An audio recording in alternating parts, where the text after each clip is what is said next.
దేశవ్యాప్తంగా ఉత్కంఠ రేపుతున్న మహారాష్ట్ర మున్సిపల్ ఎన్నికల కౌంటింగ్ ప్రారంభమైంది.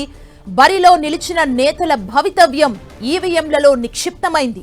ఈవీఎంలు తెరిచిన ఎన్నికల అధికారులు ఓట్లను లెక్కిస్తున్నారు. దీంతో ఓటర్లు ఎవరికి పట్టం కట్టారన్నది మధ్యాహ్నానికి తేలిపోనుంది. మొత్తం 29 మున్సిపల్ కార్పొరేషన్ స్థానాల్లోనూ ఓట్ల లెక్కింపు షురూ అయింది.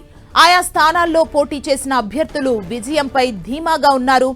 ఫలితాలు ప్రకటించడమే ఆలస్యం, ధూమ్ ధామ్ చేసేందుకు సిద్ధమయ్యారు. ముంబై కా బాద్షా ఎవరవుతారోనని దేశవ్యాప్తంగా కూడా తీవ్ర ఉత్కంఠ అయితే నెలకొంది. మొత్తం 29 మున్సిపల్ కార్పొరేషన్ స్థానాల్లో ఓట్ల లెక్కింపు జరుగుతున్నప్పటికీ దేశ ప్రజల కన్నంతా ముంబై కార్పొరేషన్ ఫలితాలపైనే ఉంది. 2017 తర్వాత జరిగిన కార్పొరేషన్ ఎన్నికలు కావటంతో అటు ముంబై ఇటు దేశ ఆర్థిక రాజధాని కావటంతో దేశవ్యాప్తంగా ఈ మున్సిపల్ ఎన్నికల ఫలితాలపై తీవ్ర ఉత్కంఠ నెలకొంది.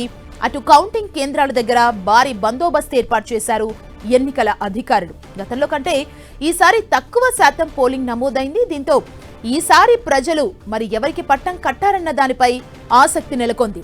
తక్కువ శాతం పోలింగ్ నమోదవటంతో మధ్యాహ్నానికి ఫలితాలు వచ్చే అవకాశం ఉంది.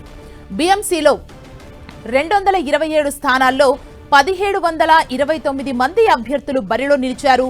ఇందులో విజయం ఎవరిని వరిస్తుందో చూడాలి. మొత్తంగా 29 మున్సిపల్ కార్పొరేషన్లలోని 2869 స్థానాలకు పోలింగ్ జరిగింది.